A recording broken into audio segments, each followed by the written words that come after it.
There seems to be little progress this Thursday towards a ceasefire between Iran, the United States, and Israel. Mixed messages from Washington, with Donald Trump calling on Tehran to act before it's too late. At the same time, the United States is sending thousands of troops to the Middle East. Now, Iran has put forward its own ceasefire proposal while continuing to fire missiles towards the Gulf and towards Israel. Israel, meanwhile, has carried out a wave of attacks this morning targeting Iranian infrastructure.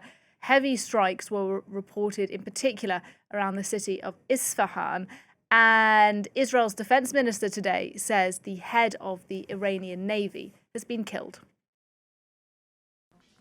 The IDF eliminated overnight in a precise and lethal operation the commander of the IRGC Navy Tangsiri, alongside with seniors from the Navy Command. The person directly responsible for the terror operation of mining and blocking the Strait of Hormuz to maritime traffic was bombed and eliminated. This is a clear message for all seniors of the IRGC terrorist organization which controls Iran today. The IDF will hunt you down and eliminate you one by one. And it is worth saying, for the moment, Iran has not commented on that Israeli claim that the head of the Navy has been killed. Now, in our next report, my colleague Delano D'Souza takes a look for us at the latest attacks in the region and the diplomatic efforts as well, which are being led by Pakistan. A statement from Iran's Revolutionary Guard Corps announcing the launch of over 80 missile and drone strikes towards Israel and U.S. allies in the region. The Islamic Republic's retaliation continues as Donald Trump insists authorities in the country are desperate for a deal. And they are negotiating, by the way, and they want to make a deal so badly, but they're afraid to say it. The U.S. president confident of an agreement after Washington outlined a 15-point ceasefire proposal, which includes Iran reopening the Strait of Hormuz, among other hardline positions authorities are unlikely to accept. Tehran fired back with a 5-point counterproposal of its own. They include an end to the ongoing campaign, war reparations, and mechanisms to ensure the conflict can't reignite again. For now, Iran continues to deny negotiations with the U.S., but admits back channels are working. Messages being conveyed through friendly countries and us responding by stating our positions or issuing the necessary warnings is not called negotiation or dialogue.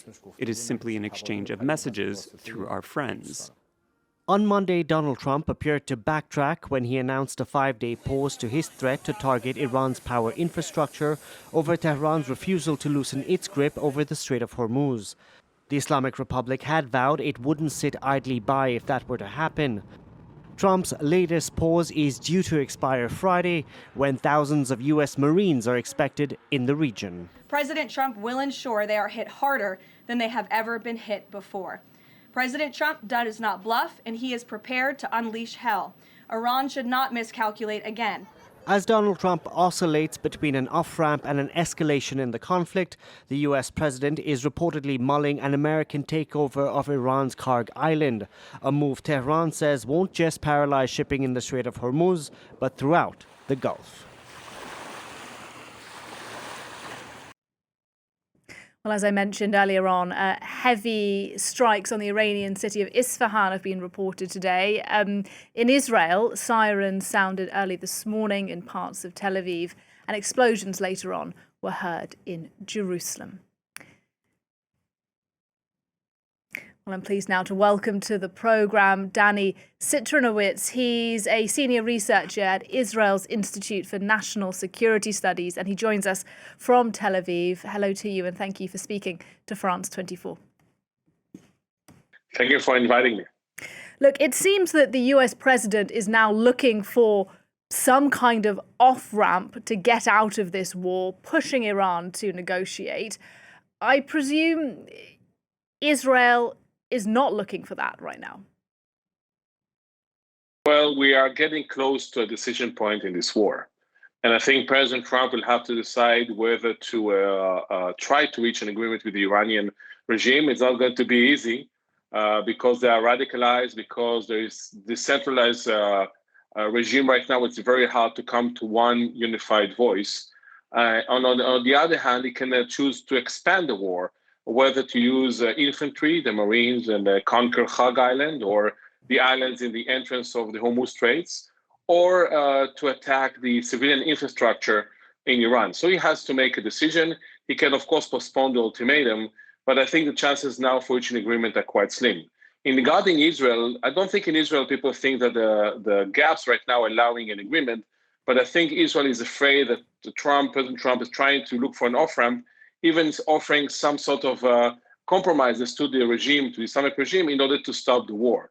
So I think Israel trying to do as much as it can to express to President Trump, this is the time to expand the war and to hit hard on the regime, rather than just stopping now in the middle of the war. Okay, so Israel, in your analysis, would like this to continue in some form. But I want to ask you about some reporting today from Reuters, from the news agency, which says, according to its sources, that Israel has now removed the Iranian foreign minister, Abbas Araghchi, as well as the speaker of the Iranian parliament from its kill list. This, according to the reporting, is at the request of the United States and of Pakistan. Do you think that that's true, first of all, that Israel is taking people off its list of those it's trying to kill? Well, I don't know if that's true, but definitely if President Trump wants to reach an agreement, Israel cannot be seen as someone that eventually trying to prevent that from happening. I think that, again, I don't know if it's true or not, but generally we have to assume that. The thing is regarding where we stand right now, that everybody's waiting for President Trump's decision. Because at the end of the day, if President Trump will decide to stop, Israel will stop. If he will decide to continue, Israel will continue. So I think it's all depending on what will happen in Washington. As mentioned before, I think that Israel is hoping to continue the attack, making sure that you can actually degrade the Iranian capabilities militarily, but also from the civilian side, hence preventing Iran from being a threat to the state of Israel. But again, it's all depending on President Trump. We don't know what he's trying to do. Definitely trying to look for the option of reaching a diplomatic solution. But at the end of the day, as mentioned, it will be very hard to reach an agreement right now because of the fact that, because of the radicalized regime in Iran, and even more than that, the sense in Tehran that actually they're winning and not losing.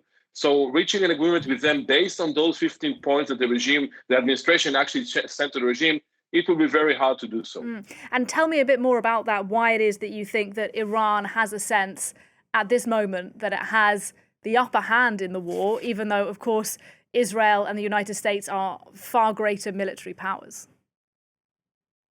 Yeah, paradoxically, in Tehran, I think they assume that the worst is behind them. The U.S. and Israel killed Khamenei, the key senior leaders in the regime itself, and the regime actually was able to overcome that. Even though, more than that, they're utilizing their asymmetric capabilities, meaning that they're using the missiles, the drones, to increase the attacks on the Gulf states, on Israel, and thus creating some sort of deterrence balance between us and them. Even more than that, of course, they are now discovered the issue regarding Hormuz Strait. So for them, they're actually controlling the bottleneck of the international economy. So all of that make Iran understand that despite the aggressive attacks by the US and Israel, that definitely it's overwhelming in terms of the sheer power that Israel and US have. At the end of the day, the regime is able to overcome it. It's not under threat right now from people going to the streets trying to destabilize the situation. So for them, they're actually feeling that Trump wants to stop the war and wants to come back to them. This is why it's not that they're gonna accept the Trump offer. They actually have their own demands. First and foremost, getting guarantees to the fact that nobody will attack them in the future, and having compensation for the loss that they have during the war, on top of their controlling the Hormuz Straits. So the gaps between not only the position, but also the expectation gap from negotiation between the US and Iran are so big that, again, it will be very hard to reach an agreement, definitely with the next 24 hours until the President Trump ultimatum actually will expire. Look, and when that ultimatum expires, assuming that no deal is reached, as you say, it seems rather unlikely at the moment. What do you think happens next? We've been reporting this American buildup of troops in the Middle East. Are they going to act militarily on Iran, do you think? Definitely it's an option. I think that if President Trump thinks that the Iranians will capitulate, I think he has it all wrong. if you think that Iran is Venezuela and Mohammed Bakr Alibaf, the Speaker of the Majesty, is like the Delcy Rodriguez of Venezuela, he is wrong. At the end of the day, as I mentioned, the Iranians will come very hard on negotiation. So I don't think there will be an agreement. So President Trump will have to decide whether he wants to postpone the ultimatum because now the Iranians send the response. So maybe you can have negotiation on that. Or he can decide to accelerate and expand the war, or by attacking civilian infrastructure, or actually by using its own forces. And he can do, like I mentioned, Khag Island or the islands in the Hormuz Straits. Definitely, it is something that it's on the table right now regarding to to the U.S. administration. But one thing we have to say, there is no silver bullet solution for the Iranian problem. Even if the American forces, and together with maybe other forces, will take Khag Island or will take the 3 islands, it's not going to end the war. It's going to prolong the war. Iran is going to retaliate, and it's not going to capitulate. So, so at the end of the day, maybe in the U.S. they think it will increase the pressure, and it definitely will increase the pressure on the regime. But the regime is not going to capitulate as long as it's staying in power, and this is unfortunately the fact now. And just a final question for you: should that scenario unfold, American troops take Khag Island, as you suggest, this Iranian island that houses a lot of Iranian oil. I mean, that's fantastic news, isn't it, for Bibi Netanyahu? Well, in the end of the day, I think that Israel is hoping to degrade the civilian infrastructure of Iran. But even if the U.S. will take Khag Island, it's not a solution. First, Iran is not going to open the Hormuz Straits because the U.S. taken Khag Island. It was very hard to do so because the Iranians are getting ready for that, planting mines in the surrounding of the island itself. Third, we have to remember that the Iranians have had their options to take out the oil. And lastly, they will attack the energy facilities in the region. So definitely the problem that, everything related to the country that is hoping that this regime will be toppled. The problem is that the way to topple this regime goes by extreme escalation that will eventually lead to the Iranians attacking the oil facilities, the energy facilities in the Gulf. I'm not saying it's impossible. I'm saying that you have to bear in mind that things can get very ugly in terms of if Israel and the U.S. will decide to expand. They definitely can do that, but the solution or the bottom line of things, that the regime won't collapse, it will retaliate, it will be probably very weak, but at the end of the day, I don't think it will collapse, and even more than that, it will have the ability to inflict a lot of damage to the energy facilities in the region. Thus, we won't know what will happen to the price of oil barrel if that will happen in the near future. All right, Danny Citrinowicz talking to us there from Israel's Institute for National Security Studies. Good to get your thoughts. Thank you.